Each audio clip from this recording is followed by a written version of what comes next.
J'avais emprunté le vélo à un pote, j'avais mis 2 sacoches pourries derrière, un sac de couchage, une tente, un réchaud, et puis c'était parti quoi. L'idée c'est de s'éprouver dans quelque chose de nouveau et voir un petit peu comment tu réagis. Je regarde l'océan Atlantique, je me suis dit que ça pourrait quand même être marrant d'essayer de traverser cet océan au moins une fois dans ma vie quoi. Le plus difficile c'est de se lancer, le plus difficile c'est pas d'arriver à Istanbul, le plus difficile c'est de se dire qu'on va aller à Istanbul. On a choisi de partir pendant 1 an, faire un tour du monde en 4L pour promouvoir la microfinance. Il n'y a jamais de bon moment pour se lancer. Enfin, je pense que quand on attend le moment propice ou la combinaison du temps, de l'énergie, de l'argent et de la bonne santé, et ben en fait ça n'arrive jamais. Très rapidement, j'ai remarqué que j'étais trop lent, que les 50 jours de nourriture que j'avais dans mon traîneau, ils n'allaient pas suffire pour atteindre le pôle sud. Bonjour, je suis Mathieu Aboudaram, entrepreneur et cofondateur de l'agence de conférenciers WeChamp. Notre mission est d'inspirer, souder et motiver vos équipes en leur faisant rencontrer des personnalités hors du commun lors de conférences et d'ateliers. Nous avons eu envie de créer le podcast Vision pour leur donner la parole et pouvoir partager leurs expériences au plus grand nombre. Qu'ils soient aventuriers, athlètes ou pilotes de chasse, leurs parcours extraordinaires ont été semés d'embûches avant d'atteindre les sommets de leur discipline. Management, résilience ou confiance, ils ont été confrontés à de multiples problématiques que vous rencontrez en entreprise ou dans votre quotidien et les abordent avec un regard singulier. En décortiquant leur parcours unique, ils partagent avec nous leur vision, mais aussi leurs échecs et les clés qui les ont menés au bout de leurs aventures incroyables.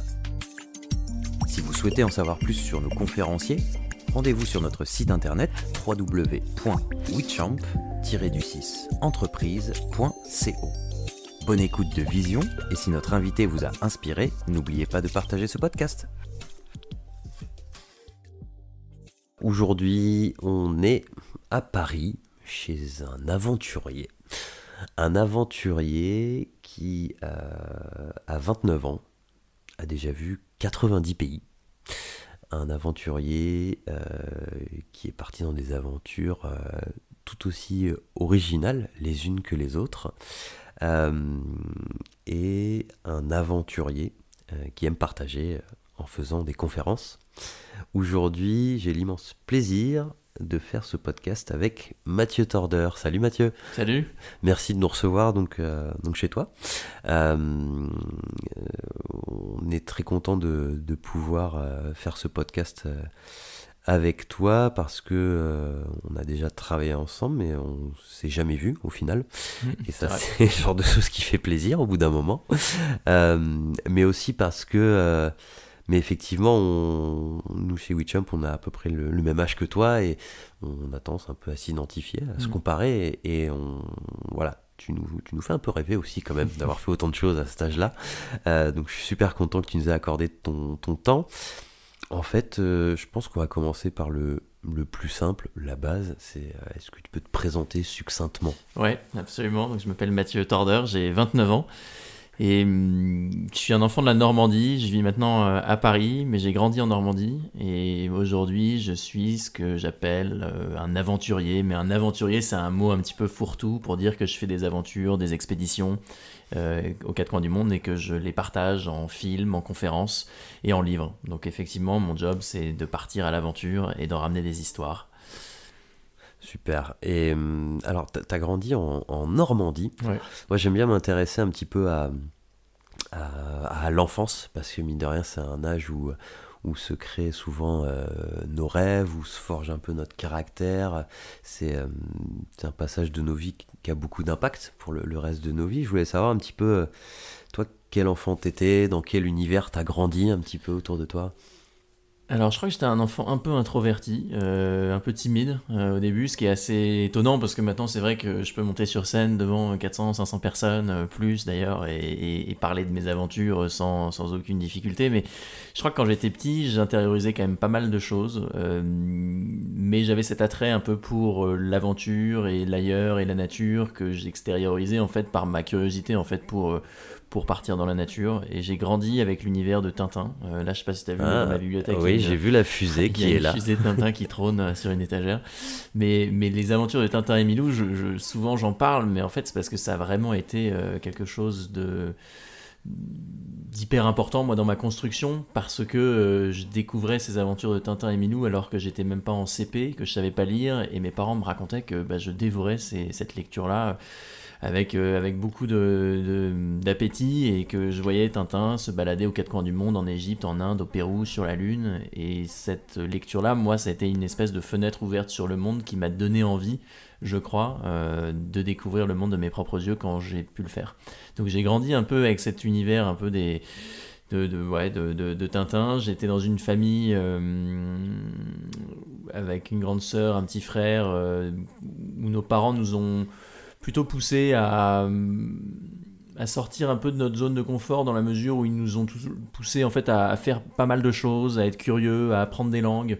Et donc moi, assez rapidement, en fait, je me suis mis à parler anglais, et c'est pour ça que j'ai aussi fait mes études supérieures en Angleterre. Et donc j'ai mes parents qui nous ont donné une éducation où je pense qu'ils nous ont poussé justement à être curieux et à bosser. Et ça, c'est ce qui m'a aussi mis sur la voie pour faire ce que je fais aujourd'hui. Mais j'ai grandi en Normandie, comme on l'a dit. J'ai été scout pendant 10 ans. Ouais. C'est un truc que je dis assez peu, ça d'ailleurs. Il faudrait peut-être que je le dise plus. Mais j'ai fait 10 ans de scoutisme. Ouais. Le scoutisme, pour ceux qui ne sont pas forcément familiers de ce que ça peut être, c'est un mouvement de jeunes pour apprendre à vivre avec la nature et avec les autres. Il y a une dimension un peu spirituelle, parce qu'il y a plein de mouvements différents. Moi, j'y étais pas du tout pour ces raisons-là. C'était moi, ce qui m'intéressait, c'était d'apprendre à faire des cabanes et faire des feux et aller courir dans les bois. Et finalement, ça a été assez formateur.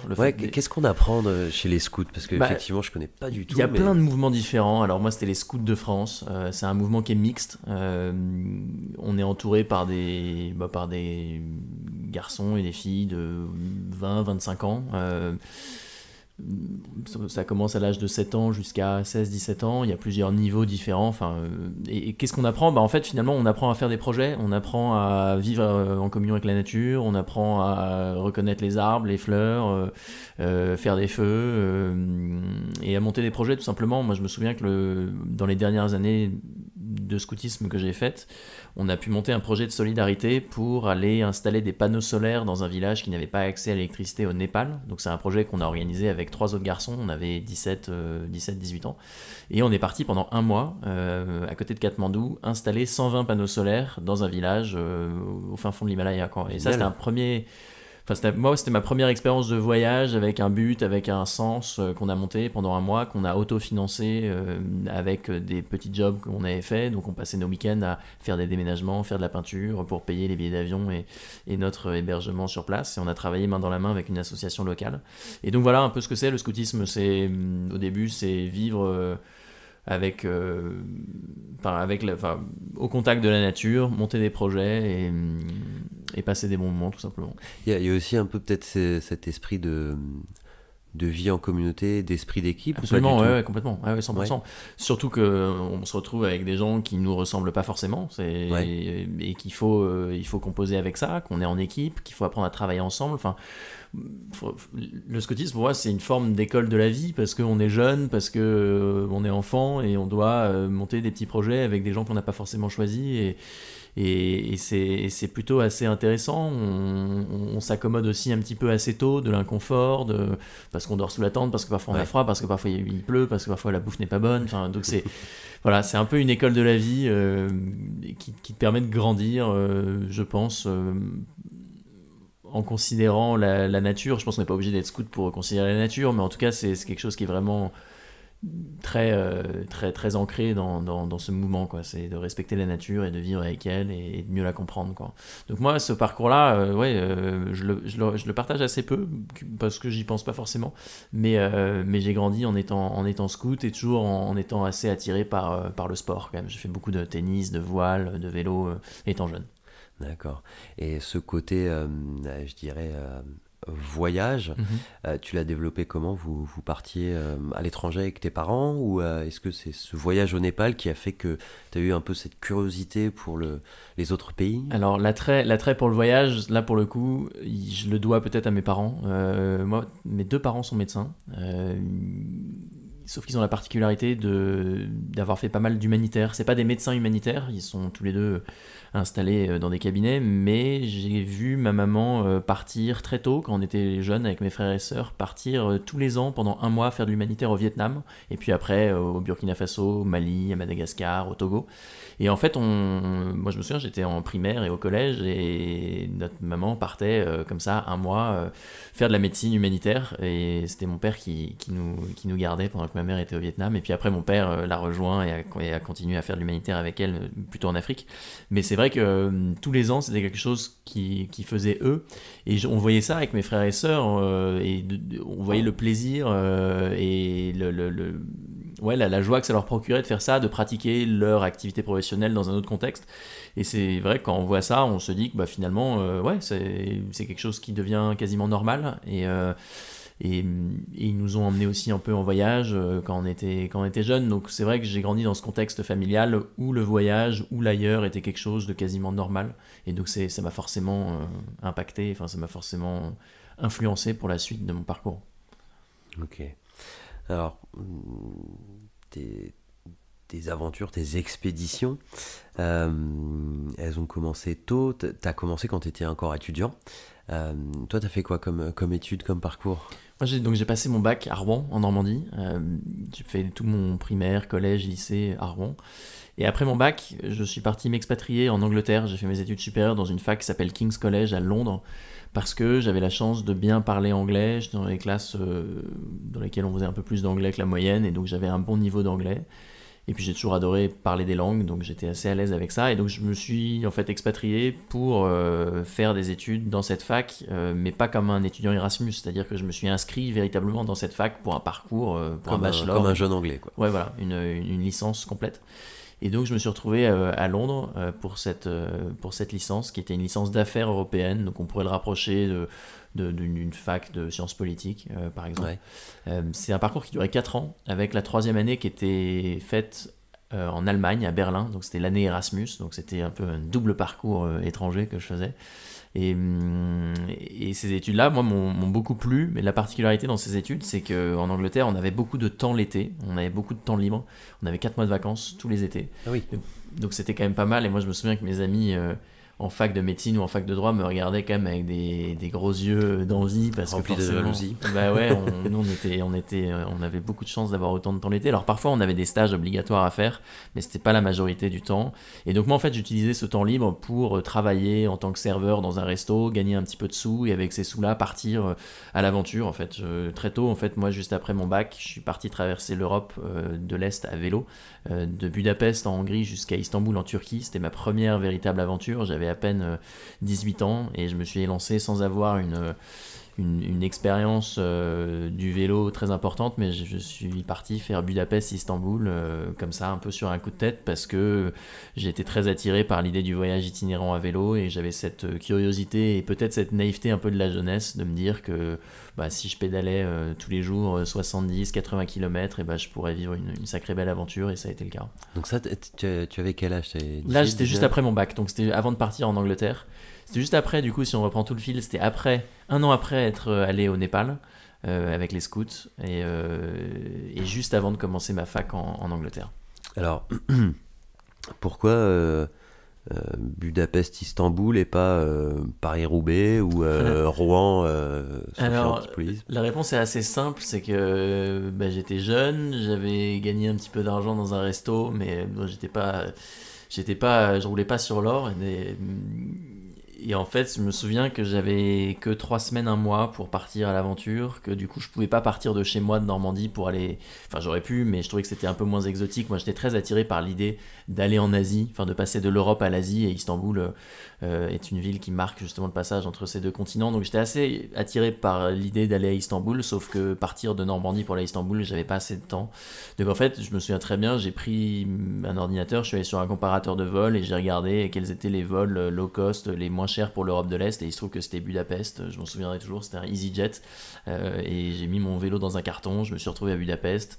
Et une fois que j'étais à Budapest, je me demandais bien ce que j'étais en train de faire, et j'ai pas passé un bon moment parce que forcément, grosse appréhension, et je savais pas trop ce que j'étais en train de foutre parce que moi, mes copains étaient en vacances ensemble en Bretagne, je sais pas où, en train de se marrer, et moi j'étais comme un con avec mon vélo en me disant que j'allais aller à Istanbul en n'ayant jamais fait de vélo vraiment avant, donc j'étais quand même pas au meilleur de ma confiance à ce moment-là, mais finalement j'ai bien fait de persévérer parce que c'était une aventure extraordinaire où je me suis fait héberger par plein de gens sur la route, j'ai découvert plein de trucs. C'est ça justement, on va en parler, un peu toutes ces rencontres qu'amène le voyage, mais qu'est-ce qu'ils te disent tes amis, ta famille à ce moment-là quand tu leur dis bon les gars je vais faire Budapest-Istanbul à vélo? À ce moment-là, mes parents étaient surpris par le fait que je parte seul. Ils n'étaient pas surpris que j'ai envie de voyager, tu vois, voir d'autres pays. Ça, c'était quelque chose que eux avaient fait aussi dans leur jeunesse et qui comprenaient. Mais le fait de partir seul, ça, c'est quelque chose qu'ils n'avaient pas trop intégré et qu'ils comprenaient pas trop. Moi, je suis parti seul parce que, en fait, déjà, j'avais trouvé personne pour venir avec moi, tout simplement. T'as quand même fait un appel à candidature ou pas? Pas vraiment, non, mais ça s'est passé assez vite. Mais en fait, je me disais que je voulais pas attendre de trouver un copain pour faire cette aventure. Comme moi, j'avais du temps cet été-là. Je voulais faire un truc à vélo. Je voulais vivre une aventure, tout simplement. Et je me disais que, bah voilà, c'est maintenant, quoi. On va pas attendre que tout s'aligne pour le faire. Ouais. Donc finalement, le côté de partir seul, c'est pas quelque chose que j'avais recherché, contrairement à d'autres aventures. Mais je me disais que ça allait être intéressant, que le fait d'être seul, en fait, on s'ouvre peut-être d'autant plus à la rencontre, parce que moi, ça me fait pas marrer de dîner seul, d'être tout le temps tout seul, et le fait d'être seul, en fait, du coup, t'es un peu plus disponible pour l'échange, pour la rencontre, et ça te permet d'en faire, et moi ça a vraiment été le cas, et mes parents étaient peut-être un petit peu réservés à l'idée que je parte seul, mais finalement ils m'ont pas freiné dans mon envie, et c'est même eux qui m'ont accompagné à l'aéroport et qui ont scotché mon carton de vélo, donc voilà. Et ça t'a pris combien de temps ce voyage, cette mais aventure? alors ça c'était en 2011, donc c'était il y a quasiment 10 ans maintenant, ça m'a pris je crois 3 semaines et demie, il y avait pas grand chose, il y avait peut-être 2000 km, donc oui c'est beaucoup et peu, tu vois. J'ai aucune notion à vélo, autant à pied je sais ce que ça fait, mais en vélo tu faisais combien de bornes? Je faisais entre 70 km et 100 km, voilà, après j'ai fait beaucoup plus de vélo sur ces dernières années, et des distances bien plus importantes, mais en tout cas des rythmes beaucoup plus importants, mais là t'étais pas préparé là il n'y avait aucune recherche d'exploit, moi j'avais emprunté le vélo à un pote de pote, j'avais mis 2 sacoches pourries derrière, un sac de couchage, une tente, un réchaud, et puis c'était parti, quoi. C'était vraiment fait avec 2 bouts de ficelle, quoi. Mais finalement tu remarques aussi que t'as pas besoin d'avoir l'équipement dernier cri pour vivre une aventure, quoi. Moi je suis parti vraiment un peu à l'arrache, et je suis arrivé entier avec des histoires plein la tête, et c'est ça qui était important pour moi, c'était vraiment de vivre une aventure, et en tout cas j'aurais jamais pu imaginer que j'en ferais ma vie et un métier, mais cette aventure Budapest-Istanbul à vélo, elle a été déterminante dans ma façon d'appréhender les aventures par la suite. Quelle appréhension, entre guillemets, quelle image t'avais peut-être un peu de l'aventure avant cette première aventure, et quelle image tu en as eu après, du coup? Ça a été quoi un peu la différence? Je sais pas bien, mais c'est vrai qu'au départ, pour moi, les aventures lointaines, elles étaient réservées aux pros, quoi, aux Mike Horn, tu vois, aux Bear Grylls, je sais pas si ces exemples sont parlants, mais pour moi, l'aventure, au départ, elle devait uniquement être physique ou logistiquement complexe, ou tu vois, qu'il fallait grimper l'Everest ou aller au pôle Sud pour vivre une aventure. Et en fait, non, je crois que l'aventure, c'est juste un état d'esprit, c'est une façon d'appréhender ta vie, ton environnement, et que finalement l'aventure elle se situe à tous les niveaux de la société, quoi. Et moi, dans cette aventure à vélo, je voulais juste vivre une expérience, je voulais vivre quelque chose, moi, qui me sorte de ce que je connaissais déjà, Et en fait, c'est ça la définition de l'aventure, c'est de sortir de la zone que tu connais, quoi. On appelle ça parfois la zone de confort, la zone de confiance, mais l'idée, c'est de s'éprouver dans quelque chose de nouveau et voir un petit peu comment tu réagis. Et moi, c'était 100% ça, mon état d'esprit à ce moment-là. Et donc finalement, ma notion de l'aventure, au début, peut-être qu'elle était un peu biaisée, parce que je me disais, l'aventure, elle est réservée à une élite, elle est réservée aux explorateurs, et finalement, bah non, moi j'avais vécu une vraie aventure en partant à vélo tout seul, parce que c'était quelque chose de nouveau pour moi. Et au fur et à mesure, bon, elle a peut-être un petit peu évolué, mais je suis quand même resté je suis quand même assez en accord avec cette définition. D'accord. Alors justement, le voyage, les aventures, c'est aussi des rencontres. Dans cette première aventure, est-ce qu'il y a eu des rencontres un peu déterminantes ou des rencontres qui t'ont marqué À vélo, en Budapest? Ouais, à vélo. Oh, non, pas vraiment. Enfin, je veux dire, là, en 3 semaines, c'était court. Et puis, il y a eu plein de rencontres, évidemment, mais pas des rencontres qui ont changé ma vie. C'était un voyage vraiment complètement préparé à l'arrache. Il y avait évidemment des rencontres fortes, mais c'est des rencontres qui durent une soirée. Et puis après, j'avançais, j'étais en itinérance. Pour le coup, il y a eu plein d'autres voyages où là, il y a eu vraiment des rencontres très très marquantes. Mais là, sur Budapest-Istanbul, c'était quelque chose d'assez rapide. Ouais, t'es pas resté 2-3 jours à un endroit, une semaine. Non, j'avais pas beaucoup de temps. Je suis resté à Istanbul un peu. En Bulgarie aussi, j'ai eu des problèmes de dérailleur, je me souviens, donc j'étais resté un petit peu. Mais non, c'était un voyage rapide, une expé rapide. Alors, après cette première aventure, du coup, tu pars faire une transatlantique à la voile. Euh, Qu'est-ce qu'on se dit? On se dit, bon, je me suis fait une aventure sur Terre, maintenant je veux conquérir les océans. Enfin, comment ça s'est fait, cette deuxième aventure? Alors, la deuxième aventure, c'est effectivement l'été suivant, l'été d'après, le vélo. Moi, je regarde une carte du monde, je vois ces océans, je vois que la planète est composée majoritairement de flottes, et je me dis que voilà, les aventures, elles sont pas que terrestres. Et effectivement, moi j'ai fait pas mal de voiles légères quand j'étais jeune chez mes grands-parents en Bretagne, et donc j'avais cette attirance peut-être pour le large, pour la navigation. Et donc je regarde l'océan Atlantique, je me suis dit que ça pourrait quand même être marrant d'essayer de traverser cet océan au moins une fois dans ma vie, quoi. Sauf qu'à ce moment-là, j'ai 19 ans, je j'ai pas d'argent, j'ai pas de bateau, je suis incapable de skipper un bateau, enfin d'être le skipper d'un bateau. Donc ce que je me dis, c'est que à la place de réviser mes examens, je me souviens, j'étais à la bibliothèque de King's College, je traînais sur des sites pour regarder un peu s'il y avait des équipages qui cherchaient des équipiers pour aider à ramener des voiliers en Europe. Et je tombe sur une petite annonce d'un certain Cosmo Little, qui est un Anglais qui avait son bateau dans les Caraïbes, un voilier de 12 mètres, qui voulait ramener en Angleterre et qui cherchait donc des équipiers pour ramener son bateau, parce que Cosmo, il était à la retraite, il se sentait pas de le ramener tout seul, ce qui est bien normal, même quand on a un certain âge, parce que c'est quand même ça peut être assez éprouvant de faire de la navigation seul.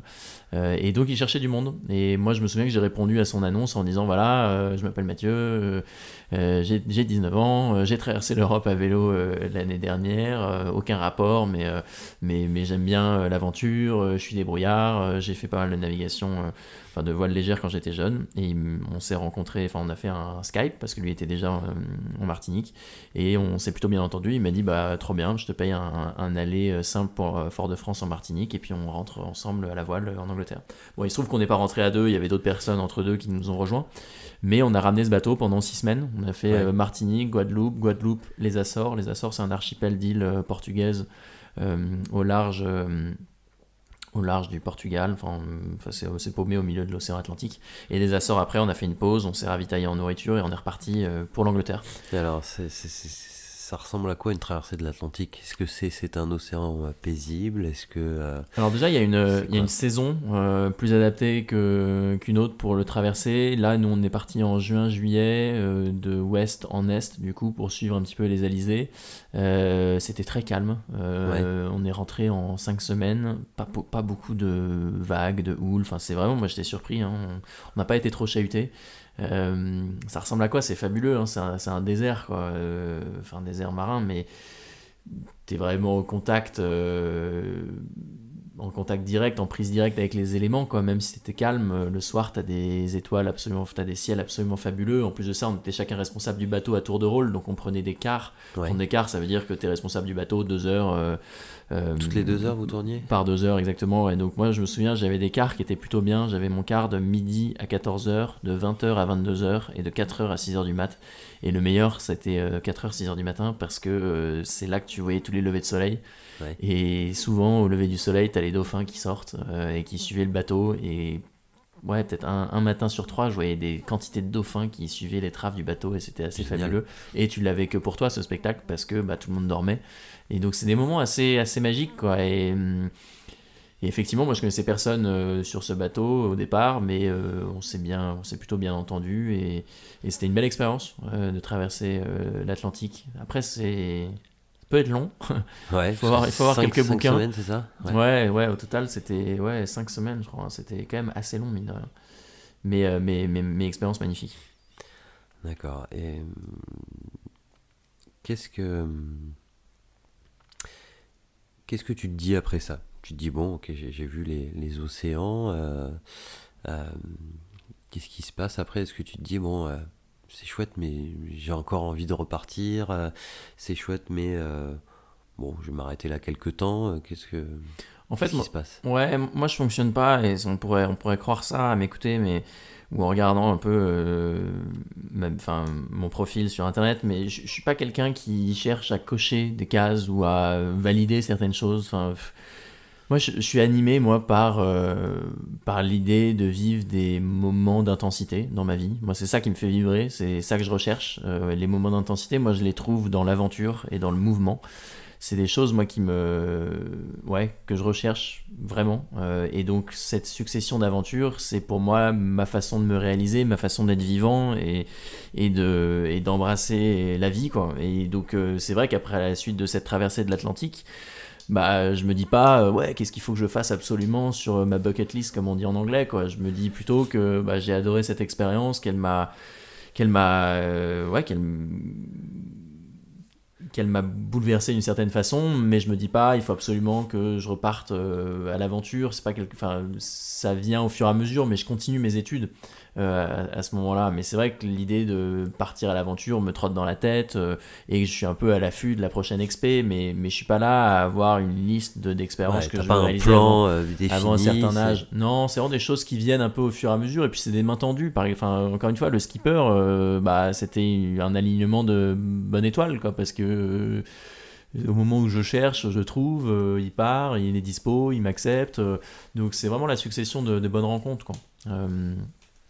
Mais à ce moment-là, donc je continue mes études et je me dis quand même que les aventures c'est chouette, mais que les vivre uniquement sur le temps estival, sur le temps de mes étés, ça me suffit plus. Et donc c'est là que je choisis de prendre une année sabbatique.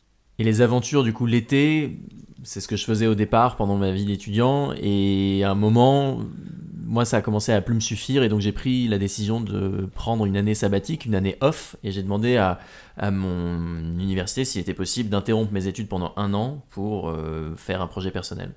Et avec mon ami d'enfance, Nicolas, qui n'était pas dans la même fac que moi, qui était en études en France, on a choisi de partir pendant 1 an faire un tour du monde en 4L pour promouvoir la microfinance. Donc c'était un projet qui était beaucoup plus construit pour le coup.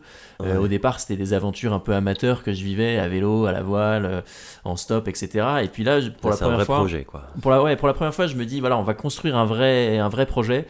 On va prendre 1 an et on va faire un vrai grand voyage parce que j'étais inspiré par les tours du monde de plein d'aventuriers ou d'écrivains que j'avais pu découvrir. Je pense à Sylvain Tesson et Alexandre Poussin, par exemple, qui avaient fait un tour du monde en vélo. Et le bouquin que j'avais lu, d'ailleurs, on a roulé sur la Terre, je l'avais lu pendant ma traversée de l'Atlantique, d'ailleurs. Donc tout ça mûrit au fur et à mesure. Et avec Nicolas, on se dit qu'on a envie de partir en itinérance, qu'on a envie d'être indépendant dans notre façon de voyager, qu'on n'a pas envie de dépendre des trains ou des bus ou du stop. Ouais. Et donc on choisit la 4L. On choisit la 4L pour plein de raisons. Déjà parce que c'est une voiture qui est pas chère à l'achat, qui est facilement réparable, mais qui aussi évoque un souvenir plus ou moins lointain à tous les Français. Enfin, tous les gens qui nous écoutent là savent ce qu'est une 4L, ou en tout cas en ont peut-être possédé une. Ou même les étudiants qui ont fait le 4L Trophy, voilà, ce genre de choses. C'est une voiture qui évoque un souvenir vraiment à chacun et chacune. Et du coup, c'était pour nous aussi un bon moyen de fédérer nos partenaires et les gens qui nous suivaient autour de notre projet. Parce que notre projet, c'était un projet de voyage, c'était un projet d'aventure, mais pas que. Je pense que fort de l'expérience des panneaux solaires au Népal avec Nicolas, parce que j'étais avec Nicolas au Népal quand on était dans les scouts. Ouais. Fort de cette expérience-là, on se disait qu'on voulait associer notre projet de voyage et de découverte à une action un peu de solidarité, à notre échelle, à notre mesure. Hein. On voulait pas se prendre pour mieux qu'on était, mais on voulait essayer de se rendre un petit peu utile. Et donc le projet, il était vraiment de faire un tour du monde pour aller à la rencontre de micro-entrepreneurs. Donc le projet était de soutenir le levier de développement qui est la microfinance. Et pour ceux qui sont pas complètement au fait de ce concept, le microcrédit, c'est un apport. Donc voilà, c'est microcrédit ou microfinance? C'est un peu la même chose, on met les deux dans le même panier, mais bon, quand on parle de microfinance, il y a du microcrédit, il y a de la microassurance, il y a pas mal de produits financiers, mais bon, nous c'était c'était uniquement du microcrédit. Le microcrédit, comme son nom l'indique, c'est des petits crédits, c'est des apports de liquidité, de l'apport d'argent à des personnes qui sont exclues du système bancaire classique. Elles sont exclues de ce système bancaire classique parce qu'elles sont soit trop pauvres, soit elles n'ont pas de papier d'identité, soit elles sont illettrées, et que ça rend du coup difficile la signature de contrat, et surtout que les banques qu'on connaît nous ne sont même pas intéressées de prêter des tout petits montants faibles, ou en tout cas n'ont pas confiance en leur capacité de remboursement. D'accord. Et donc aujourd'hui il y a beaucoup de gens qui sont justement sur la touche à cause de ça, et qui auraient besoin de 200, 300, 400 euros pour démarrer une activité génératrice de revenus. Et donc il y a plein d'institutions de microfinance qui existent, qui pallient justement à ce manque et qui accompagnent ces micro-entrepreneurs, mais je devrais peut-être dire micro-entrepreneuses, parce que le microcrédit bénéficie majoritairement aux femmes. 90-95% des microcrédits sont octroyés aux femmes. Ouais, il paraît qu'ils sont plus responsables avec l'argent que les hommes, mais c'est la réalité. Et surtout, il y a un effet de ruissellement sur les enfants parce qu'elles sont souvent accompagnées par leurs enfants, et donc il y a tout un tas de bonnes pratiques qui se mettent en place. Ouais. Et donc le projet, c'était vraiment d'aller à la rencontre de ces micro-entrepreneurs. On avait récolté 25 000 euros avant notre départ, qu'on avait réparti à 150 micro-projets à travers le monde, et notre projet était d'aller rendre visite aux micro-entrepreneurs sur notre route. Alors on n'était pas tout seul, on était accompagné par pas mal de partenaires et des institutions de microfinance. Et donc ça veut dire quoi? Ça veut dire qu'avec ces 25 000 euros là, par exemple, vous avez, avant votre départ, financé des personnes, et ensuite vous êtes allé voir ce qu'elles ont fait avec ce financement? Ouais, exactement. Ouais. Exactement. En fait, nous, on n'était pas du tout dans une démarche d'aller contrôler ou de vérifier comment l'argent était utilisé, parce que pour ça, il y avait les institutions de microfinance qui font déjà ce travail-là et qui le font très bien. Et nous, on était juste dans une démarche où on voulait... Un retour d'expérience? Rencontrer ces gens, voir comment ça fonctionnait, tout simplement, parce que nous, on était étudiants, on n'était même pas étudiants en économie. Je veux dire, moi, je faisais de la science politique, Nicolas, il était en agronomie, donc on était assez loin de ce monde-là, mais on était juste là, en fait, pour mettre un coup de projecteur sur ce levier de développement qui était assez en vogue, et qui l'est toujours, parce qu'il y a eu ça a été développé par un monsieur qui s'appelle Muhammad Yunus, qui a eu le prix Nobel de la paix en 2006, qui vient du Bangladesh, et qui a développé ce concept de la microfinance depuis les années 70, mais bon, ça s'est développé de plus en plus ces dernières années. Et donc l'idée, nous, c'était vraiment d'expliquer et de raconter ce qu'était ce levier de développement, et surtout de rencontrer en fait des hommes et des femmes porteuses de beaux projets, quoi. Et donc on a fait beaucoup d'images, beaucoup d'interviews, de rencontres, et à la suite de ce projet, c'est là, moi, que je me suis dit que j'avais envie d'en faire un métier ou une activité, parce qu'on a fait un film et un livre, alors que c'était pas des projets qui étaient prévus au départ quand on est parti. C'est vraiment quelque chose qui est venu après, mais moi, quand j'ai vu l'enthousiasme et l'engouement que le public, que les gens qui nous suivaient pouvaient avoir pour ce genre de projet, et quand j'ai vu, moi, la passion qui m'animait à monter ces projets, à les partager et à les raconter, je me suis dit que voilà, j'allais finir mes études, j'allais les continuer parce qu'elles me plaisaient, mais qu'au fond de moi, j'avais très envie de faire de tout ça une activité pro, quoi. Mais ce tour du monde en 4L, ça a été vraiment un révélateur. Ouais.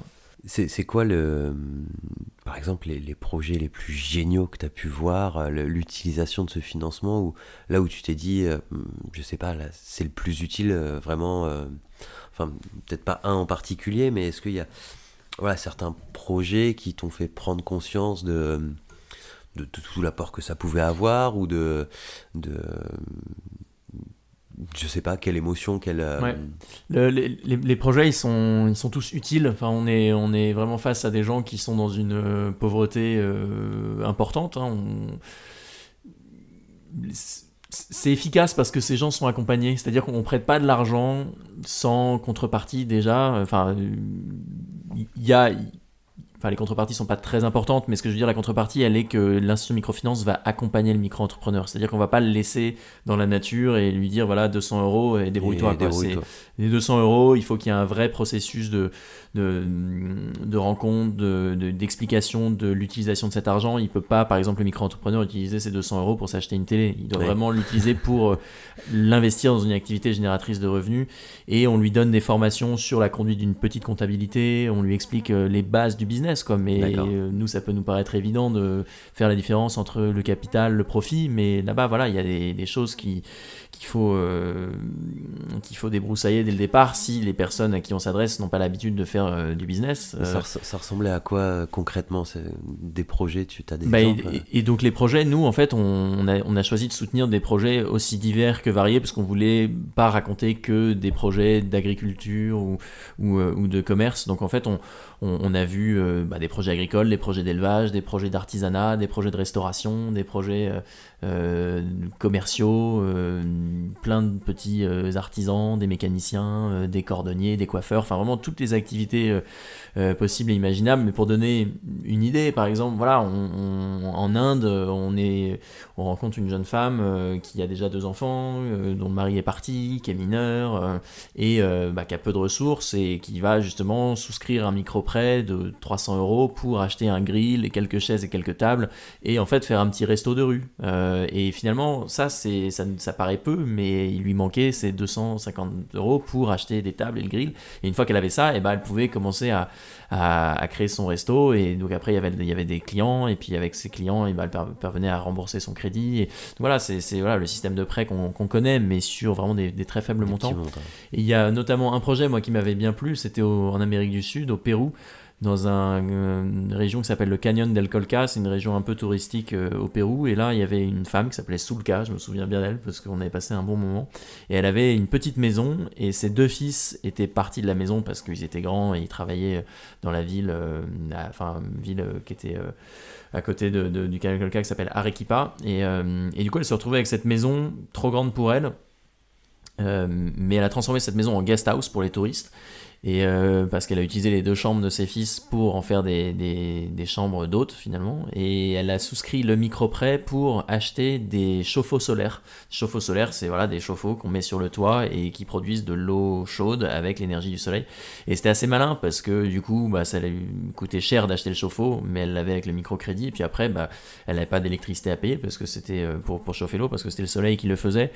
Et finalement, en proposant des douches chaudes, elle pouvait augmenter le prix de ses chambres, et donc elle avait plus de touristes occidentaux qui venaient passer du temps dans sa guest house. Donc voilà l'exemple d'un micro-prêt pour des gens qui sont un peu plus à l'aise financièrement, mais qui a une vraie utilité et qui est vertueux, et en plus de ça qui avait un impact positif sur l'environnement. Donc il y avait plein de projets de cette nature qui étaient assez intéressants, et nous, c'est ça nous a bien plu de rencontrer ces gens et toutes leurs idées et tout l'enthousiasme aussi qu'ils avaient à nous partager tout ça, parce que nous on rentrait dans leur vie, mais on n'était jamais seul, on était toujours accompagné par un gestionnaire de crédit qui faisait parfois la traduction ou qui nous introduisait, et les micro-entrepreneurs avaient beaucoup d'enthousiasme et une certaine fierté en fait de nous montrer leurs activités, et c'était vraiment un projet qui était assez fort à ce niveau-là, parce que c'était à la fois un voyage géographique, parce qu'on l'a pas dit, mais le tour du monde, c'était un vrai tour du monde, hein. De où à où vous l'avez fait, on est parti de France, de Normandie, on a roulé jusqu'en Inde, jusqu'à Calcutta avec la 4L. De Calcutta, qui est donc à l'est de l'Inde, dans le nord-est de l'Inde, on a envoyé la 4L en Californie, aux États-Unis. Donc sur un bateau, elle est montée dans un container qui est allé sur un porte-container et qui a débarqué à San Francisco. Juste déjà de Rouen en Inde, ça fait combien de bornes, ça? Je sais pas, il y avait au moins 12, 13 000. 10 000, ouais. C'est pas tant que ça, mais il y a quand même beaucoup de pays, beaucoup de frontières. Et alors, j'entends il y a quelques années, étant dans une école avec des amis qui ont fait le 4L Trophy, une 4L, c'est pas une voiture neuve. Donc non, il y a forcément des petits couacs.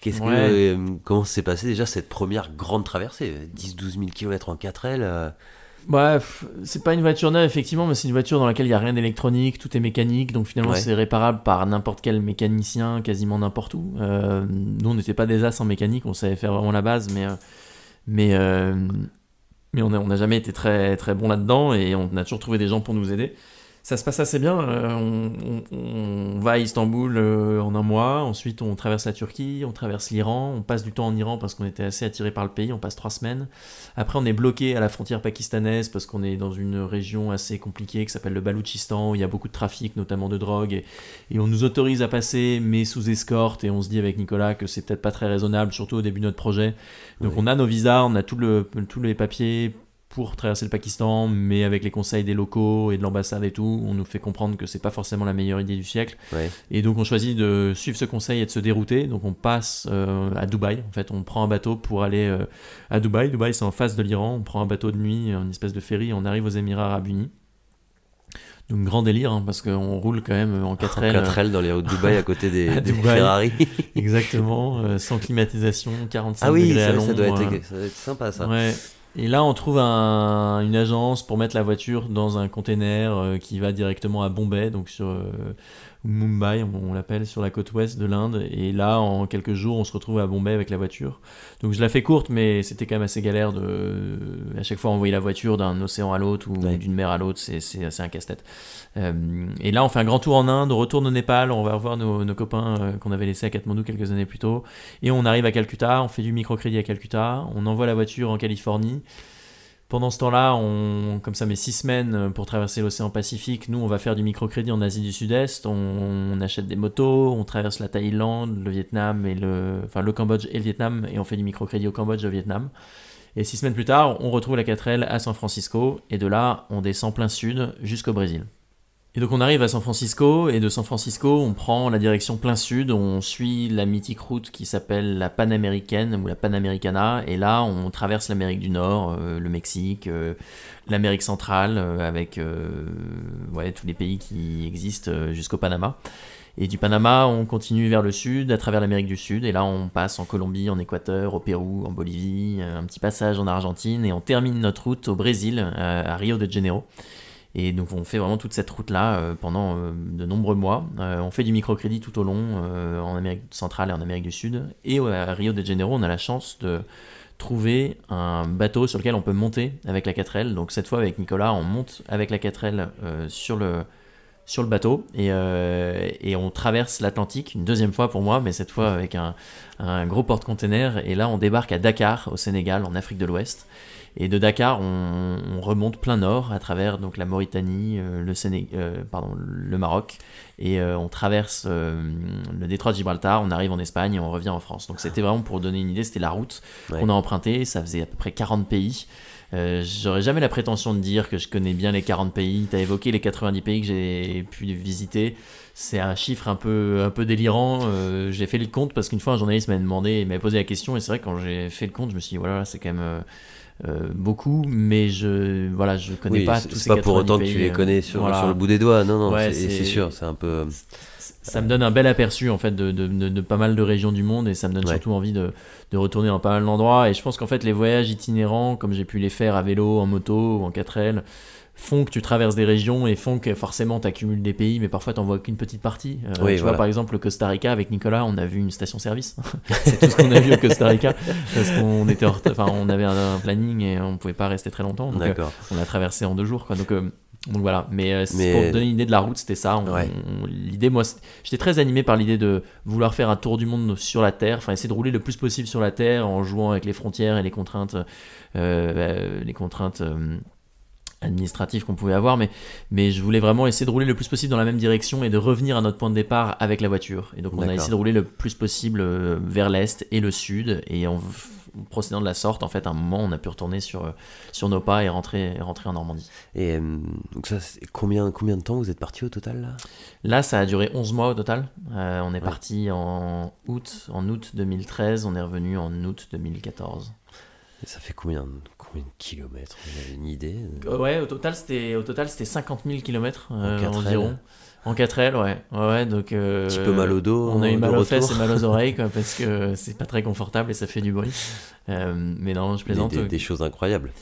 Ouais, des galères, des pannes, rien d'insurmontable, hein, mais surtout une expérience de vie incroyable, parce qu'on est parti, voilà, on avait 21 ans, on a monté ce projet vraiment de A à Z, on a eu la chance de trouver des partenaires, des sponsors qui puissent financer tout ce voyage, parce que bon, c'est que ça coûtait quand même des sous, et il y avait toute cette partie microfinance aussi qu'on a porté à bout de bras, et ouais, c'était un projet qui était construit, en tout cas moi, qui a été une expérience ou une forme de formation en fait, parce que elle a ouvert la voie à plein d'autres aventures de cette nature, quoi, avec des partenaires, des médias, de la com, donc ouais, c'est ce qui m'a mis sur la voie pour en faire d'autres de manière professionnelle, quoi, finalement. Et d'ailleurs, donc tu disais, il y a eu un reportage avec Ouais. les images que vous avez Mhm. prises, et il y a eu aussi un livre. Ça s'appelle comment, ce livre? Le livre, alors on n'a pas été très original, s'appelle 4L, un tour du monde du microcrédit, et le film s'appelle Microcrédit en 4L, c'était le nom de notre projet. On n'a Au pas moins, réussi à trouver des... C'est obvious. Mais au moins, voilà, au moins on va droit à l'essentiel, on va droit au but. Et on peut les trouver où? Alors, le livre, ça se trouve... Ouais, tu peux le trouver en librairie, ligne. le bouquin. Bon, il a été fait maintenant il y a quelques années, et puis c'est un livre photo, donc bon, Ouais. il est peut-être plus difficile à trouver en librairie, mais on peut le commander autrement sur internet, sur mon site. Le film, il est dispo en VOD sur des plateformes D'accord. où tu peux voilà, le louer, l'acheter. Voilà, tout se trouve sur notre ami Google. Très bien. Donc tu me disais que voilà, cette aventure elle a été déterminante parce qu'elle Ouais. t'a donné envie de continuer dans ce type de projet. Il y a un autre projet qui était marquant pour toi, tu me disais, qui a été l'objectif Pôle Sud. Mm. Alors c'est venu plus tard, hein, bien Ouais. sûr, on saute beaucoup d'aventures, hein, pour être tout à fait honnête avec nos auditeurs, j'ai une liste d'aventures longue comme le bras en face de nous, mais le temps nous manque, et j'aimerais qu'on essaye de se concentrer plutôt sur celle-ci, même si on reviendra un petit peu aux autres, parce qu'il me semble qu'elle a aussi beaucoup compté pour toi. Alors est-ce que tu peux nous en dire plus sur cette aventure? Sur Objectif Pôle Sud. Donc effectivement, avant de partir dans cette expédition, donc qui était en Antarctique, qui était au pôle Sud, il y a eu une multitude d'autres petites aventures, mais qui étaient aussi formatrices. Il y a eu des aventures à vélo, des aventures à pied. Enfin, on pourrait les Alors, citer. J'ai noté, juste Ouais. pour les citer, par exemple, il y a eu la Laponie en chien de traîneau, le lac Baïkal en 4L, le Sahara en Solex, Notre-Dame jusqu'au l'extrême sud de la France à vélo, l'Inde en moto, l'Argentine en stop. Alors ça, c'est génial. La plus haute montagne d'Irak. Il y en a Bon, beaucoup. voilà, il y en a beaucoup, Il y en a plus beaucoup, ou moins mais il y en a longues, deux plus qui ou moins mentionnent pas marquantes. et qui me semblent importantes. C'est des. Là, pour le coup, c'est pas des expéditions ou des aventures, mais c'est plutôt des épreuves sportives. Le marathon des Oui, le sables, marathon par des exemple, sables. et la Transcontinental Race, qui est une course de vélo à travers toute l'Europe. Ça, c'est des challenges, des défis sportifs qui sont d'une grande intensité Marathon des sables. sportive. Ouais, et c'est quelque chose que j'ai cherché à travailler avant de partir en Antarctique, parce que ce que je comptais faire, c'était une expédition sportive et assez ambitieuse, donc il fallait que je me connaisse sur le plan de l'endurance physique et psychologique, savoir comment j'allais m'adapter en fait de ces contraintes. Et donc c'est pour ça que j'ai multiplié un peu les aventures sportives Ouais. ces dernières années en vue de faire cette expédition en Antarctique. Parce que, Et pardon, je te coupe, Ouais. mais le marathon des sables, donc c'est dans le désert. Mhm. C'était où, celui-ci? C'était dans le Sahara, c'est le désert du Sahara marocain. D'accord. Ouais. Et c'est combien de kilomètres? Alors au total c'est 250 km, sauf qu'on le fait pas d'affilée, Ouais, bien sûr. c'est 250 km par étape. La particularité c'est que c'est en autonomie alimentaire, donc ça veut dire qu'on a toute sa nourriture dans un sac à dos qu'on porte avec soi, son sac de couchage, enfin tout ce dont on a besoin pour 6 jours. Il y a des étapes de 30 et de 86 km, donc c'est quand même assez sportif. Mais la particularité de cette course, contrairement à d'autres comme l'UTMB par exemple, qui est le Tour du Mont Blanc, c'est que la barrière horaire pour pour atteindre les checkpoints, elle est assez large. Donc t'es pas obligé de courir comme un dératé tout le temps. Dédicace à Nathalie Mauclair, si tu nous Voilà, écoutes. Nathalie Mauclair, elle était sur le marathon Ouais. des sables quand j'y étais, et je l'ai côtoyée un petit peu, et bon, bah, elle, clairement, moi, je la suis absolument pas. Moi, j'alternais entre la marche rapide et la marche. Les descentes, tu les cours, Mais en les même plats, temps, tu les cours. toi, les- t'étais plus dans un objectif justement de te préparer à d'autres expéditions Ouais, plus que absolument. plus Moi, que j'étais de là la pour perf. finir, j'étais là pour voir comment je m'accommodais du sable dans les chaussettes, du manque d'hygiène. Détail qui compte. Ouais. Non, mais tu vois, c'est Ouais, c'est une forme de c'est petites préparation choses. finalement. Et donc moi, ouais, tous les ans, je faisais une aventure de ce type-là, jusqu'à effectivement partir en Antarctique en novembre 2018.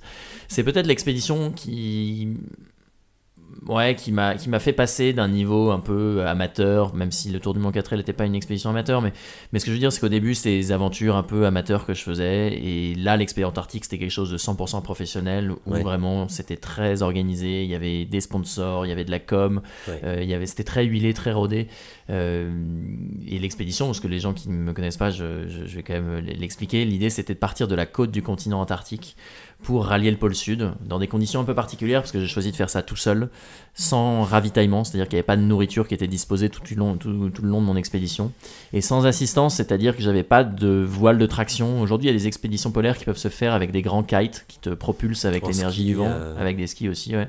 Mais là, j'ai choisi de le faire vraiment à l'ancienne, en tirant mon traîneau avec mes skis. C'est ça qui m'intéressait. Moi, je voulais faire un peu une expédition à la manière de mes héros, Shackleton, Scott, Amundsen, enfin tous les gens qui ont mis les pieds sur ce grand continent il y a un peu plus de 100 ans maintenant.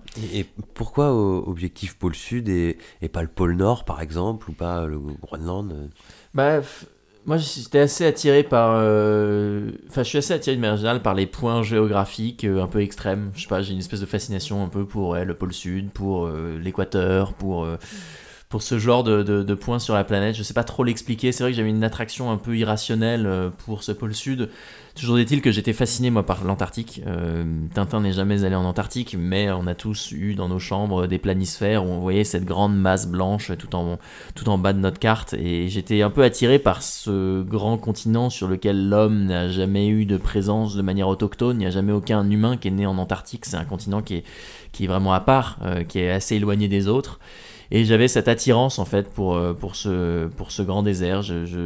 Voilà, j'étais fasciné par les récits d'explorateurs polaires, et j'avais envie en fait de sortir des récits, des documentaires que j'avais pu lire et voir sur ce grand continent blanc pour en faire l'expérience physique, me tenir là-bas. Donc j'avais cette envie très profonde en fait que de voir ce continent de mes propres yeux. Ça, c'était la première chose. Et la deuxième, c'est que je voulais faire l'expérience de la solitude sur une longue durée. Moi, je suis pas quelqu'un de solitaire par nature, mais je suis parti à l'âge de 26 ans à la fin de mes études, et je trouvais que c'était un beau cadeau que je pouvais me faire à moi, que d'avoir autant de temps pour moi et rien que pour moi, sans un téléphone qui sonne, sans engagement, sans rendez-vous, sans rien du tout. Je trouvais que le fait d'avoir quasiment 2 mois à soi et rien qu'à soi, c'était quasiment un luxe, quoi. Et le fait de le faire seul, je trouvais que c'était hyper intéressant sur le plan intérieur. C'est quelque chose que je voulais vivre, et donc l'associer à ce grand continent qui me fascinait depuis ma jeunesse, bah, c'était pour moi le combo gagnant. Et c'est pour ça que je me suis dirigé vers cette expédition. Et donc je suis parti en novembre 2018 pour 50 jours d'expédition en tirant un traîneau jusqu'à l'axe de rotation de la Terre, quoi, jusqu'au pôle Sud. Alors moi j'aimerais qu'on s'intéresse justement un peu à la préparation de ce projet-là. Comment tu fais pour mener ce type d'expédition? Comment tu te prépares? Bah, souvent, quand on me demande combien de temps ça prend, et parfois j'ai des gens qui me contactent sur les réseaux sociaux ou par mail, qui me disent voilà, j'aimerais partir l'année prochaine, faire la même chose que toi.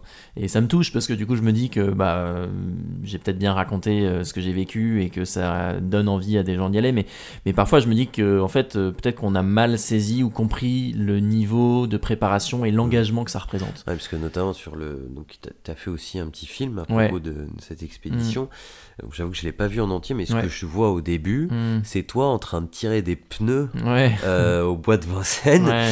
Et enfin voilà, quand tu vois ça, tu te dis ok, ça c'est simplement un petit entraînement. Ouais. Bon, ça a l'air costaud. Ça, c'est vrai que c'est visuel et que ça marque, mais au-delà de ça, en fait, moi, quand on me demande combien de temps j'ai mis pour préparer cette aventure, je donne 2 réponses. La première, c'est que je dis 10 ans, parce que ça fait 10 ans que je fais des expéditions, et ça fait 10 ans que d'une certaine façon je me forme à l'idée de passer 50 jours dans le plus grand désert de la planète tout seul. Et t'es habitué à sortir régulièrement de ta zone de confort depuis ouais, que tu es petit. Exactement, c'est une succession d'expériences qui font qu'au bout d'un moment tu te dis que tu en es capable et tu as la confiance en toi pour te dire que tu vas pouvoir faire ça et que tu te connais sur le plan physique et psychologique pour pouvoir justement te projeter dans une telle aventure. Donc moi ça fait 10 ans que je fais des aventures et donc ça fait 10 ans finalement que je prépare ça. Alors factuellement non, mais ça fait 10 ans que je multiplie les expériences à droite à gauche, dans le chaud, dans le froid, à vélo, en stop, en kayak, à pied, que j'ai acquis une certaine aisance peut-être dans les expéditions. Donc la première réponse que je donne c'est ça, moi ça fait 10 ans que je suis sur le sujet. Et sinon la réponse un peu plus pragmatique, c'est 2 ans de préparation, de recherche de fonds, de partenaires, de sponsors, de préparation logistique, préparation matérielle, préparation de l'alimentation.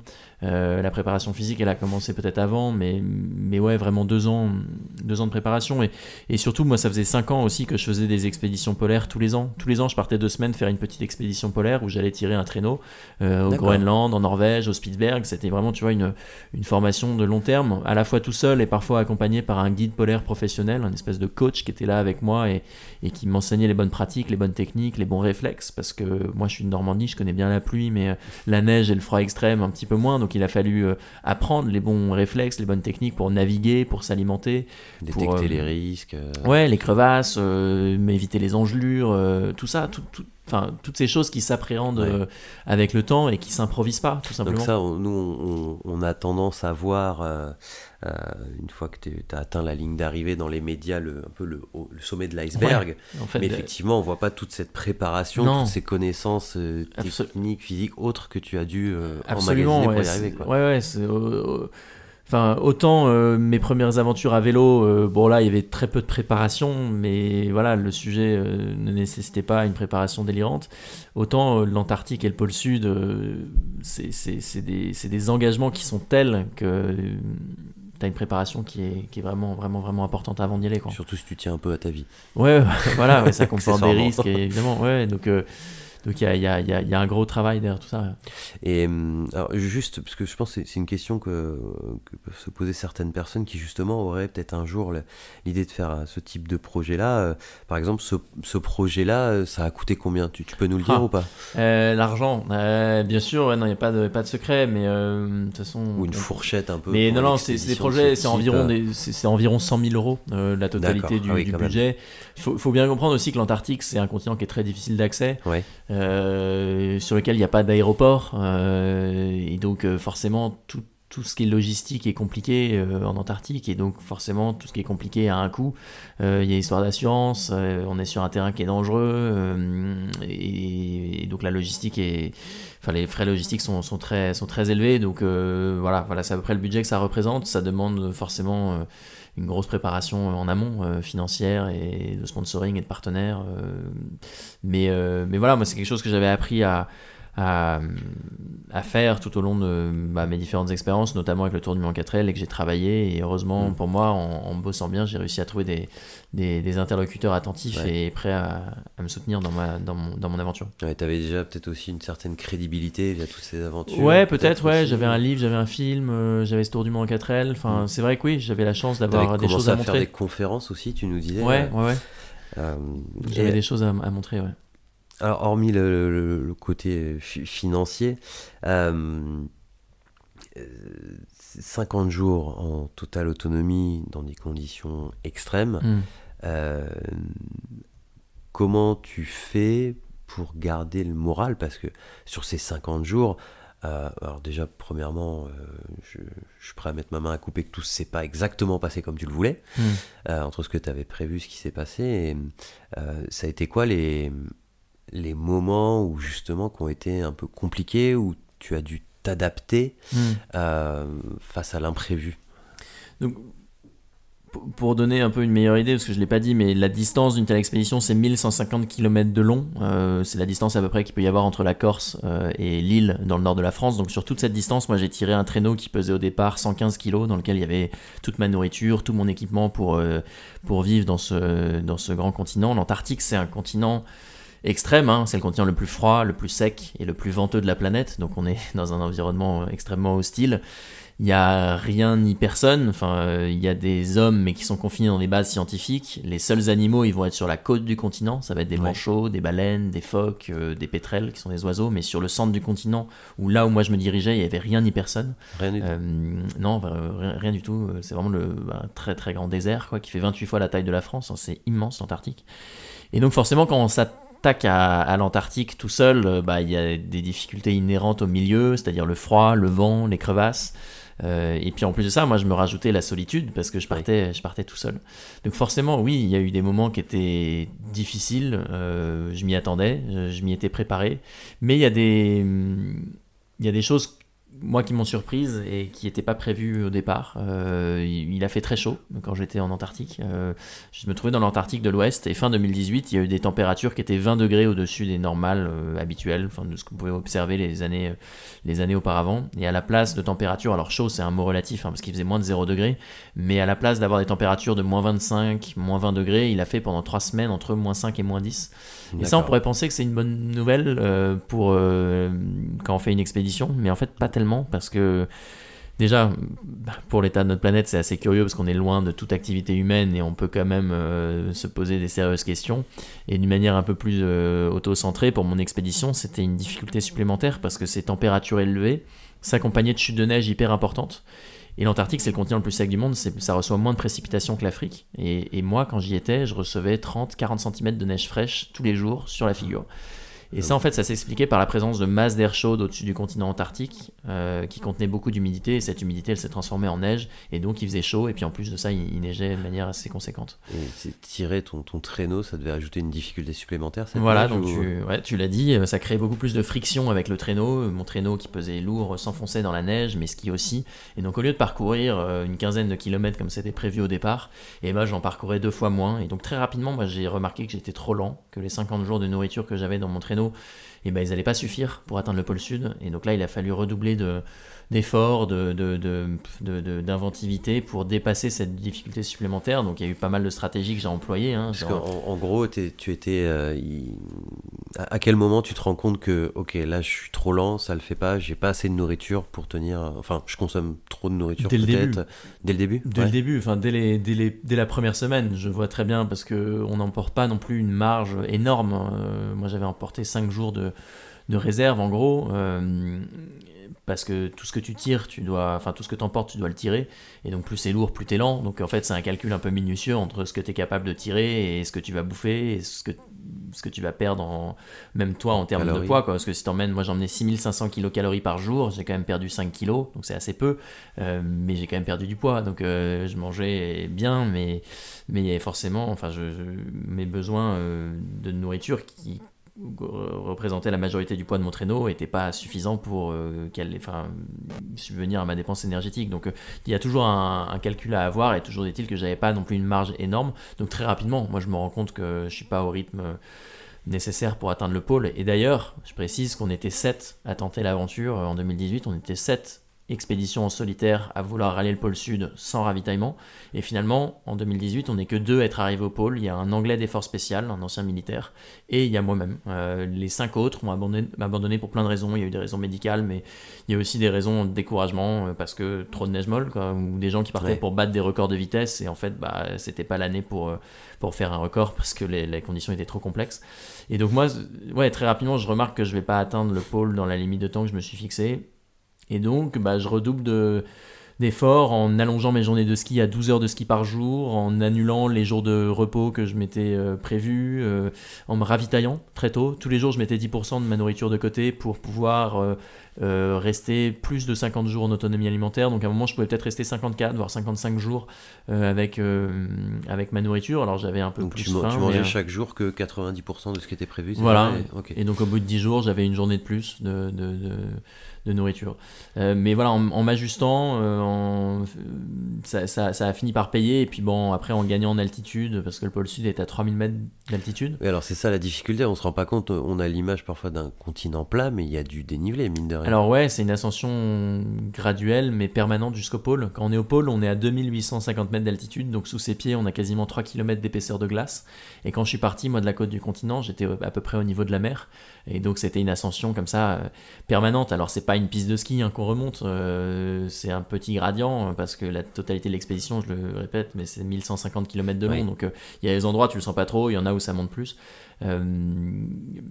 Mais voilà, en gagnant en altitude, il a commencé à faire plus froid, la neige a été plus compacte, et finalement j'ai pu accélérer sur la deuxième partie de l'expédition et faire des journées à parfois 30 km. Et ça m'a permis d'avancer, mais je suis arrivé en 51 jours avec plus beaucoup de nourriture, quoi. Donc c'était quand même assez chaud, quoi, assez short. Qu'est-ce que c'est quoi le moment qui a été le plus génial, je suppose, de cette aventure? C'est d'avoir été au bout, à mon avis. Bah oui et non. Non, oui, évidemment, alors. l'arrivée, c'est un moment d'intensité incroyable, parce qu'on arrive au bout d'une marche qui a duré quasiment 2 mois, mais on arrive aussi au bout d'une préparation qui a été délirante. Moi, j'ai pensé qu'à ça pendant 2 ans. Enfin, toute ma vie tournait autour de ça. J'ai moins vu mes potes. J'ai vraiment consacré l'intégralité de mon temps libre en fait à cette expédition, parce que j'ai préparé ça quand j'étais étudiant. Et là, c'est fini d'un coup, quoi. Et là, c'est terminé quand j'arrive au pôle Sud. Donc il y a beaucoup de joie. Il y a aussi une part de mélancolie presque déjà, parce que c'est vrai qu'en arrivant au pôle Sud, c'est une page qui se tourne, et c'est l'ouverture d'un nouveau chapitre. Mais le moment le plus fort, je pense, c'est le moment où je pose les pieds pour la première fois sur le continent antarctique. C'est le moment où je descends de l'avion que j'ai pris à Punta Arenas au Chili, et que cet avion me dépose sur la calotte polaire antarctique après 4h30 de vol. Moi, c'est le plus beau moment, parce que je me dis que même si j'atteins pas le pôle Sud, même si mon expédition est un fiasco total, eh bien, je me trouve en Antarctique, je vois ce continent qui me fascine depuis tant d'années, j'en fais cette expérience, j'y suis, et c'est génial, quoi.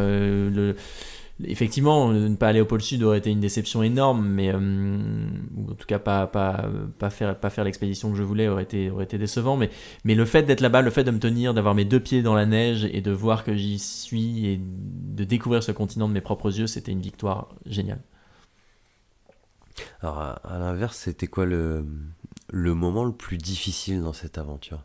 Le plus dur, ça a été quand je m'abîme le genou à 200 km du pôle, où en fait je glisse sur un sastrugi. Un sastrugi, c'est une vague de glace. Enfin, en fait, il faut voir que le continent antarctique, il est sculpté, il est façonné par le vent.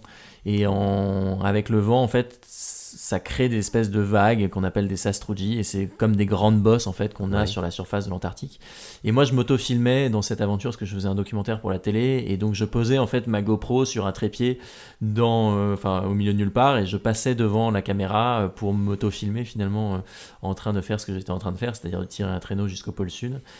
Et en allant récupérer ma caméra sans mon traîneau et sans mes bâtons, je me précipite un peu et je glisse sur ce sastrugi, et mon genou gauche tourne un peu, je fais un faux mouvement et je tombe par terre, je hurle de douleur, et je m'abîme le genou, quoi. Et donc tout de suite, je peux plus avancer parce que j'ai une douleur assez aiguë dans le genou gauche, donc je monte ma tente, j'appelle un médecin avec mon téléphone satellite qui est basé sur la côte du continent antarctique, je lui demande conseil, il me dit que ça ressemble à une entorse, donc là je suis assez terrorisé parce que je me dis que si mon genou me lâche, je vais avoir aucune autre solution que d'appeler un avion pour venir me chercher, quoi, parce que je pourrais plus avancer. Donc je prends les anti-inflammatoires, mais clairement je suis un peu au bout du rouleau parce que je me suis ravitaillé, j'ai allongé mes journées de ski à 12 heures par jour. Vraiment, je mets tout ce que j'ai dans cette aventure pour atteindre mon objectif final, qui est d'atteindre le pôle Sud. Et là, pour un faux mouvement ou pour une précipitation, je risque de voir le pôle Sud me passer sous le nez, quoi. Et donc, comment tu réagis du coup à ce moment-là? Donc c'est le moment, c'est le moment le plus dur, quoi, parce que si mon corps me lâche, c'est fini. Et comment je réagis, je me dis que je vais prendre cet après-midi de repos, je vais prendre les anti-inflammatoires comme l'a conseillé le médecin, et je vais voir comment je me sens le lendemain. Et le lendemain matin, le réveil sonne, j'ai toujours mal, mais curieusement, j'ai pas plus mal que la veille. Et la nuit m'a fait du bien quand même, parce que j'arrive à me lever, j'arrive surtout à me tenir sur mes deux jambes et je remarque en fait que ce qui me fait mal, c'est de bouger le genou. Si je bouge pas mon genou, en fait, ça va. Et donc, plutôt que de rester immobile, je me dis que je vais modifier ma technique de ski et que je vais skier sans bouger mon genou gauche. Et en fait, c'est possible. Quand on a des bâtons, on peut parvenir à skier en s'appuyant plus sur son bras gauche, en immobilisant le genou gauche et en essayant d'avancer la jambe sans trop bouger le genou. C'est comme un petit peu avec des béquilles, quoi. On peut avancer sans trop bouger le genou. Et le ski glisse comme ça et la jambe droite travaille plus que la jambe gauche. Et en fait, en appliquant cette technique-là, je m'aperçois que ça va, que j'arrive à avancer. Et bon, mon genou m'obsède parce que j'ai trop peur de l'abîmer encore plus, mais je suis d'autant plus vigilant à la surface, au sastrugi, et je parviens quand même à progresser. Et finalement, en fait, ça marche. J'ai toujours mal, mais ça s'améliore de jour en jour et je ne sollicite plus du tout mon genou gauche, mais je parviens à recoller un petit peu la distance qui me sépare du pôle. Et c'est sur les 200 derniers kilomètres, je l'ai fait un peu en boitant, mais ça me permet d'avancer. Et finalement, en modifiant ma technique de ski, je parviens à avancer, mais comme j'ai modifié la façon dont j'avançais, je me crée des cloques assez importantes sur le talon gauche, donc finalement un problème en entraîne un autre, mais je suis toujours sur mes deux pieds et je continue d'avancer et j'ai épuisé assez loin, mais finalement j'arrive à atteindre le pôle après 51 jours de marche. Dans cette aventure-là, on dit souvent que le mental est important. Toi, tu dirais que c'est important à combien de pourcents enfin, en tout cas pour toi, quand tu l'as vécu, tu dirais que... C'est marrant que tu poses la question parce que c'est un truc que je répète assez souvent. Moi, je dis que c'est 30% dans les jambes et 70% dans la tête. Il faudrait voir... là, toi, tu me vois, je suis en face de toi. Je suis pas sûr que je t'impressionne beaucoup, quoi. Je suis pas Mike Horn, quoi. J'ai pas des énormes muscles. Non, mais j'irai pas te défier sur un marathon. Non, mais voilà, mais c'est tu sais, les plus grands coureurs, ils sont pas très baraqués, hein.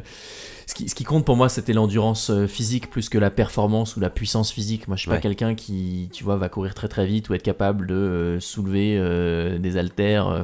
D'ailleurs, je suis jamais dans une salle de muscu. Je suis incapable de savoir combien je pourrais soulever, mais c'est pas le sujet pour moi. Ce qui comptait pour moi, c'était d'être endurant et de me connaître physiquement et mentalement dans l'effort de longue distance. Mais c'est ça, parce que là, mais je te pose cette question-là, mais t'as dû aller puiser profond quand même dans la motivation, la détermination, non ? Oui, mais d'un autre côté, en fait, j'avais cet avantage, peut-être par rapport aux 5 autres qui ont abandonné, d'avoir de manière très très très profonde et très ancrée ce désir d'aller au pôle sud.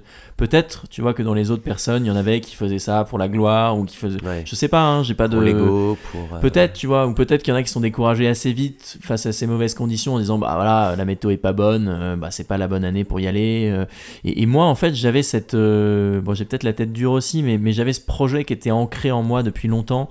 Et Jean-Louis Etienne, qui était le parrain de mon expédition pour cette aventure en Antarctique, m'avait conseillé un truc et qui m'a beaucoup servi. Il m'avait dit, Mathieu, quand c'est difficile, remets ton rêve de pôle sud à la surface. Et je trouve que moi, ça m'a beaucoup aidé parce que effectivement, quand c'était compliqué, quand la neige était molle, quand il y avait du white-out, qui est une espèce de brouillard blanc qui annihile tout sens de la perspective, du contraste, de la profondeur, quand il y avait des températures très fraîches, qu'il y avait du vent et que t'as qu'une envie, c'est de jeter l'éponge, et il faut se rappeler un peu des raisons qui t'ont poussé à entreprendre l'aventure en premier lieu. Il faut se rappeler un peu de l'état d'esprit dans lequel j'étais quand je préparais mon aventure derrière mon petit ordinateur et que j'avais qu'une envie, c'était d'y être.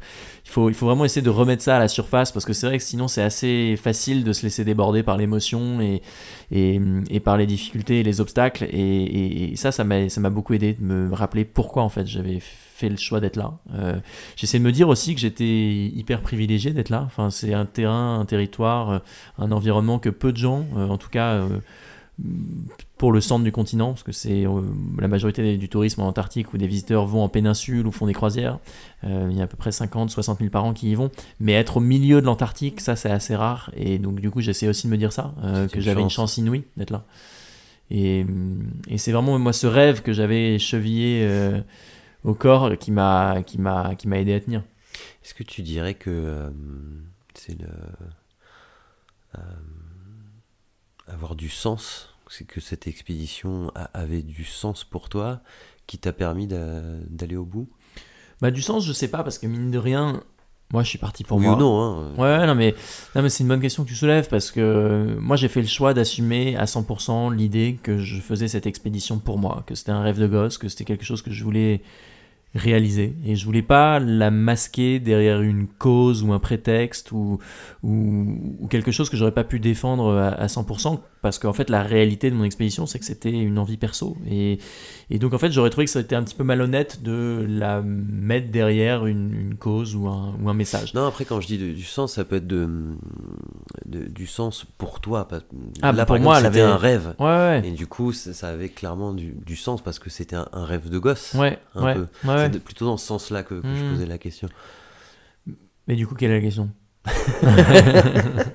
Est-ce que tu penses que tu y es arrivé par rapport à d'autres parce que une de tes motivations c'était donc d'atteindre ce rêve de gamin et donc il y avait vraiment un sens profond dans l'atteinte de cet objectif qui était d'atteindre le pôle sud. Ouais, moi ça m'a tenu. Enfin, je veux dire, moi ça m'a empêché de dormir la nuit pendant de nombreuses années, ce pôle sud. Donc j'étais pas prêt de lâcher l'affaire.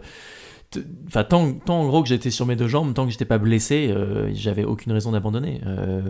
J'aurais accepté une aide extérieure, j'aurais accepté qu'on me ravitaille en nourriture parce que c'était une possibilité, mais j'aurais pas abandonné pour autant. Moi, je voulais vraiment voir ce pôle. C'était quelque chose, moi, qui d'un peu irrationnel, encore une fois, j'en conviens, mais c'était mon objectif, c'était mon rêve, et du coup, bah, j'ai tout mis en place et en œuvre pour l'atteindre malgré la difficulté, et donc oui, moi ça avait ce sens, enfin ça avait du sens pour moi d'atteindre le pôle, et j'aurais été déçu en tout cas de pas tout mettre en œuvre et de pas tout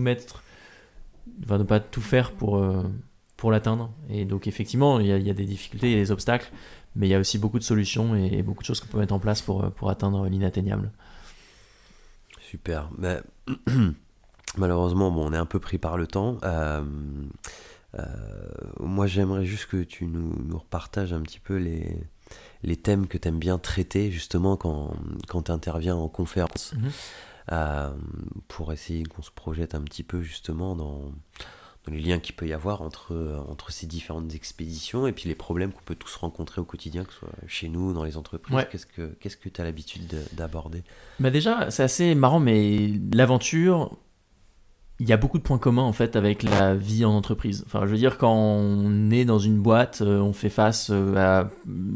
Enfin, parfois, on doit travailler en équipe, donc il faut faire confiance à son collègue, il faut essayer de mutualiser les compétences, il faut essayer de travailler avec les défauts, les qualités de chacun. En expédition, c'est pareil. Bon, là, au pôle Sud, j'étais tout seul, mais quand on est à plusieurs, il faut travailler avec ça, il faut gérer des crises, il faut prendre des risques. Et donc, finalement, il y a des parallèles assez marquants qui se font entre le monde de l'aventure et le monde de l'entreprise. Et donc moi, ce dont j'aime bien parler, c'est souvent de parler de la notion de risque, de la prise de risque, de la performance, de la résilience, de la motivation, voilà, parce que c'est des choses auxquelles il faut faire appel quand on fait une expédition, une aventure, mais c'est aussi des choses qui sont absolument nécessaires en entreprise et même dans d'autres contextes, dans le contexte associatif, dans la vie perso. Donc moi j'aime bien parler de ces sujets, je les illustre avec évidemment mes expéditions. Je parle de la résilience, mais aussi de la perte de motivation, de l'envie d'abandon, de toutes ces notions-là, de la réalisation d'objectifs, de la prise de risque, je l'ai déjà dit, mais il y a plein de choses en fait qu'on peut creuser et développer, et l'avantage peut-être que j'ai, c'est que j'ai beaucoup de choses pour l'illustrer, beaucoup d'expériences, de photos, d'images, et j'adore justement confronter mon monde de l'aventure et de l'expédition avec des mondes, moi, qui sont un peu éloignés du mien, c'est-à-dire l'entreprise, mais le discours et le propos finalement résonnent dans les deux sphères, et moi j'ai beaucoup de plaisir à le faire. Et puis il y a toute la partie aussi nature, environnement, dérèglement climatique évidemment, sur lesquels moi j'interviens. Alors je ne suis pas un spécialiste de l'environnement ni du climat, mais je me place plutôt en qualité de témoin pour avoir eu la chance de traverser plusieurs déserts et m'être retrouvé confronté à certains phénomènes. Moi je suis là en tant qu'observateur, je ne suis pas du tout là pour analyser les faits, mais le fait d'y être allé et d'avoir vu certaines choses ou qu'on m'ait confié certaines choses, notamment en Arctique par exemple, eh bien, ça me permet justement d'apporter mon regard de jeune aventurier sur le monde et d'être là en qualité de témoin. Donc j'interviens aussi sur ces thématiques justement de dérèglement climatique, d'environnement, dans les mondes polaires, mais pas que, aussi dans les déserts et ailleurs. Donc voilà un petit peu les sujets sur lesquels moi j'interviens en entreprise. Super. Pour finir, quel conseil tu donnerais à tous ceux qui voudraient se lancer dans une aventure? Alors, une grande aventure comme celle que tu as fait peut-être, mais ou des aventures un peu plus raisonnables ou accessibles. Beaucoup de gens se posent beaucoup de questions et ne le font pas pour X raisons. Quel conseil tu donnerais aux gens pour passer le pas et se lancer une première fois dans une première aventure? Je crois en fait qu'il y a jamais de bon moment pour se lancer. Enfin, je pense que quand on attend le moment propice ou la combinaison du temps, de l'énergie, de l'argent et de la bonne santé, et ben en fait ça n'arrive jamais. Je crois que il faut un moment se dire que si une aventure ou un projet va être une frustration si on le fait pas, enfin va être une frustration dans l'avenir, et ben qu'il faut saisir la première occasion pour se lancer. Et moi je crois que les projets d'aventure finalement on a tendance à accorder trop d'importance à la préparation du matériel par exemple, ou de l'itinéraire, quand en fait ça en vaut pas forcément la peine si c'est une première aventure. Par exemple moi mon aventure à vélo, j'avais pas préparé grand chose à part l'idée d'aller à Istanbul, et j'avais emprunté le vélo à un pote et j'étais parti avec mon plus beau kawaii. Et je pense que on a tendance à rester bloqué par l'idée de se dire ah, j'ai pas le meilleur vélo, j'ai pas le meilleur matos, et du coup on se dit bah on n'a pas ça, on n'est pas assez sportif, on n'est pas assez équipé, et bah finalement à cause de ça on fait rien. Et je pense que le premier conseil moi que je pourrais donner, c'est de dire que vous êtes suffisamment prêt pour partir dans une aventure à votre niveau, et qu'il faut uniquement en fait passer le pas. Le plus difficile c'est de se lancer, le plus difficile c'est pas d'arriver à Istanbul, le plus difficile c'est de se dire qu'on va aller à Istanbul. Le plus difficile quand tu vas aller au pôle sud, c'est pas de skier tous les jours, c'est vraiment de monter le projet et d'arriver sur la ligne de départ. Donc moi j'aurais tendance à conseiller de pas trop tergiverser, et juste de se lancer, de se mettre un coup de pied aux fesses et de se dire qu'on y va, quoi.